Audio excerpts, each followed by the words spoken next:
Oh, hang on. Good morning, Facebook family. I was just singing Sean Paul before we went live. Is that relevant? I'm not sure. So, it's a quick Friday morning. Maybe hoping to catch some of you just on the way into the office. Just with a couple of thoughts that have been rolling through me so far this morning. So, here's the thing. I like to treat social media, as a little bit of human research, if you like. And we see so many different types of people, so many different opinions, so many different success stories, so many different ways of moaning, right? That's where we hit the old unfollow. But, it's a thought that crossed my mind this morning, and maybe I use the word arrogant. Maybe the word arrogant is a little bit of clickbait, right, guys? What I mean is an extreme level of confidence, and I don't mean you need to put that out to the world. And the example I think of this is the type of sports people you see, and not the ones. Obviously, we've got a big event coming up this weekend, Mayweather-McGregor. Not those type of people that do it outwardly. It's when you see the striker or the golfer or the athlete, and they say, it's going to be a tough race or a tough match, and we'll see how it goes. That's not what's going on in there. Does that make sense? They have an extreme level of confidence, almost arrogant. They know how fantastic they are. Does that make sense? Cristiano Ronaldo knows how brilliant he is. Usain Bolt, all those years, he knew how brilliant he was. Tiger Woods, they know. You have to know.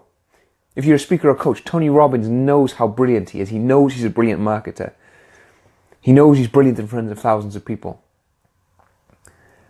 Pete Scott, the wonderful Pete Scott, what a great example. Pete, I'm sure that you know, my friend, you know that you're a fantastic, brilliant, wonderful sales trainer. Of course you do. However, I also know that you're devastatingly, extremely, powerfully humble. And it's that dichotomy that, and I'll put a prediction out there, regardless of what happens in this big, we've got these openly confident characters fighting on Saturday. I think that we'll see some extreme humility afterwards, in many ways. And you have to be humble in the way. I mean, the reason I was thinking this is because you have to be devastatingly. There you are, Pete Scott, 100%, buddy, complete certainty. See that 100%, not 99, not 99.9, 100%. And Pete Scott is the best sales trainer I know. So there's no surprise there. Does that make sense? However, we see lots of people, in the social media space, and it's funny how we see people doing a lot of bashing. So we say we'll call it bashing. Saying negative things about people's approaches and stuff. Morning, Barry. Morning, brother. So we see people saying negative things about people's approaches and that type of thing. Where I myself, for example, I might look at someone's approach, someone's philosophy, and not agree. Does that make sense? So I'm still extremely confident in my method, in my way of operating, in my philosophy. But I'm humble enough to realize, hi Katie, how are you, lovely? I'm humble enough to realize that it is so obvious. It's so obvious that my way isn't the only way. I'm humble enough to realize that even though, I'm sort of a strange mix between sort of science and a little bit more esoteric stuff and whatever it might be, and I put it together and form my philosophy. But, I see people taking the mick and they take the mick out of, let's say, they say the hustle philosophy, or they take the mick out of working harder, they take the mick out of the 10x philosophy. If it matches with someone's values and it works for them, then it's fine. You have to be humble enough to realize that there are different philosophies that work for different people. But you have to bring yourself back to that. It's an inner arrogance, an inner confidence, an inner certainty, as Pete said, that your way, that your philosophy is absolutely, certainly valuable for you and the way that you communicate it to other people. Does that make sense? So there's some people out there, their philosophy is to rest and work extremely smart. And then some people is to work extremely hard, 18, 20-hour days. Both have same levels of success. And before some of you, I know what the thought process is. Some of you think, the people that are working 18 hours a day, they're sacrificing their health. Some of them, yes. Some of them, no. Does that make sense? We have to be humble enough to realize that there are different philosophies. The human experience, the human makeup is so different. We've got different values. I mean, we've got the most complicated, computer in the universe as far as we know, on the inside of our skull. And we're all so different. So you need to attach yourself to what is your philosophy, the certainty that is your philosophy. Amen. For every moment you are bashing someone else's business, someone else is closing the sale.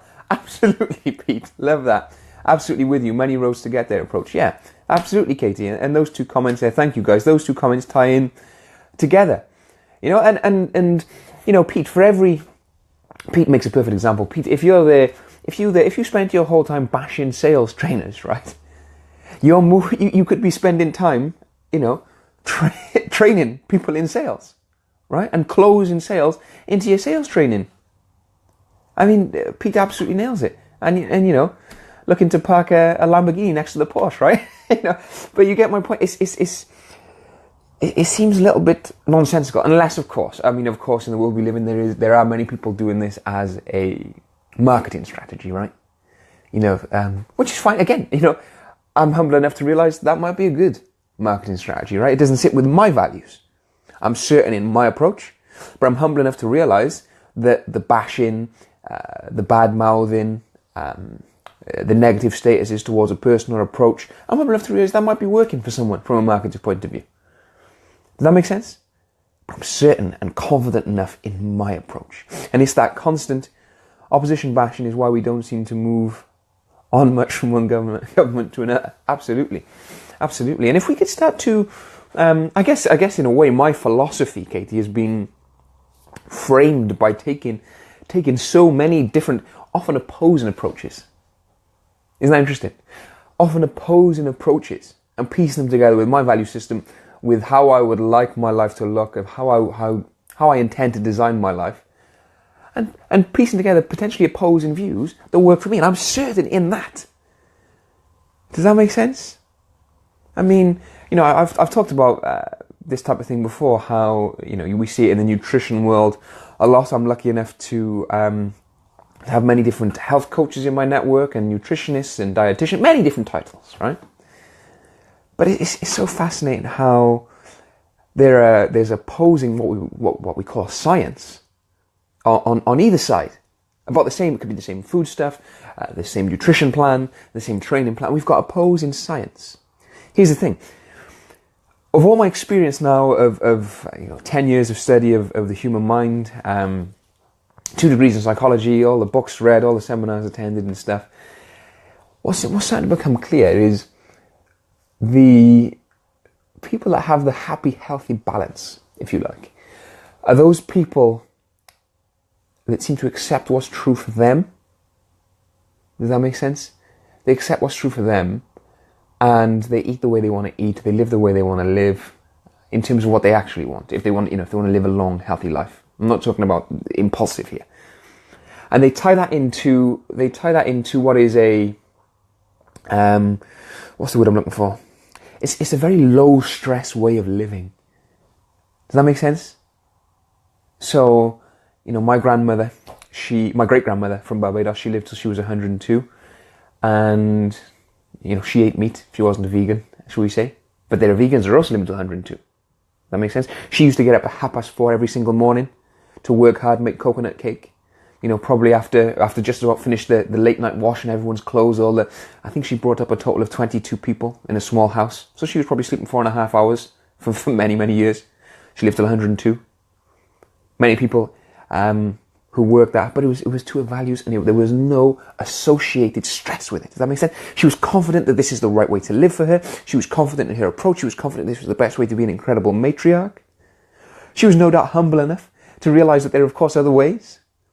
But it's a very stress-free way of living.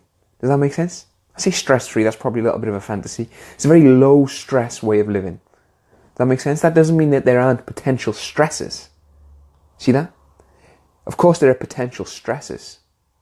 But it's the response. When you're sitting within that, when you're sitting within the certainty that it's your way, that your way is for you. Your way might not be for everyone. Does that make sense? I've got books on the shelf over there that are completely opposing to each other. But I take what serves me, what ties into my values, And I'm humble enough to realise that people could throw the one book out and totally go the whole way with book number 2. That makes sense? So my invitation for you guys, the thought that was with me this morning, things that were on my heart was, for you, I would like you to take, it's an invitation, again, I suppose, to tie in with this philosophy, and I say it regularly, you don't need to just listen to the guy on the screen, right? And I think that's important, because we see so many lives, we see so many statuses, we see so many people that we could easily just blindly look up to, right? We see the lifestyle, we see an edited lifestyle. I mean, the truth is, guys, if I wasn't on Facebook Live right now, I probably wouldn't have a top on. I'd be sat in my home office without my top on. So it's an edited life. So, don't just listen to the guy on the screen or the girl in the screen or the status or the marketing message. Just like this, just like everything else I'm talking about, this video, you take any idea. My invitation is to take any idea that works for you and start to piece together. Because we hear lots of advice about design your life. But then, we're encouraged to design it their way. I don't know about you. If you're like me, I would like to design it my way. And that's being confident in me and my approach and my values, and humble enough to enjoy the full human experience. Does that make sense? Because if we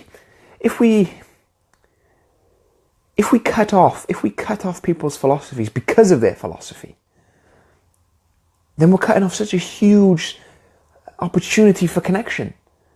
That makes it doesn't mean we have to agree with the philosophy, but humble enough to realize, oh look, that's working for them. That's not what I teach. That's not what I mentor. That's not my philosophy, but it's working for them. I'm not going to cut off that opportunity for human connection because we have different philosophies. Does that make sense? And of course, guys, that comes with a caveat. That is not, we're talking about philosophies that are ethically and morally correct and aligned. Does that make sense? So, guys, just this morning as we approach the weekend, bank holiday weekend for my friends here in the UK, start to sit in, we've seen Pete, as I say, the best sales trainer that I know, 100% certainty in what he does, confident, got that inner arrogance, we'll call it. I don't know that. But that inner arrogance, he knows, of course he knows. Of course Cristiano Ronaldo knows. Of course Usain Bolt knows. Does that make sense? But also one of the most humble people I've ever met because of that openness. So think carefully, and I'm all for defending your position at times. Sometimes I get it might be required, but for me, I've stopped responding to hate mail because just like Pete said, yes, guys, hate mail. I get hate mail, which it's always amusing to me now, but I don't dedicate much time or energy to it. Because that's pulling you away from what you're confident in living your philosophy, just like Pete said. And as my profile has gotten bigger and I've had more successes and I've worked with bigger companies and I've started to train other speakers and coaches, I get more negative messages, right? And that's so cool. That's so cool. Because for every one negative one, there's hundreds of positive ones, which then I take on and feed into that inner confidence. Okay, my friends, so just want to have this conversation with you this morning. Have a wonderful, blessed, fantastic, exciting, passionate Friday. And I'll see you this weekend is my birthday weekend. I'm 29 years of age. I'll be flirty 30 next year. But yeah, this weekend's my birthday weekend, so spending lots of time with all my extended family. Be popping in here and certainly lots of Instagram stories. Of the fun we'll be having with the family and my beautiful son Fraser. But until then, I'll leave you with those thoughts. Be confident in your philosophy and humble enough to realise that the philosophies of others also work. Take care, my friends.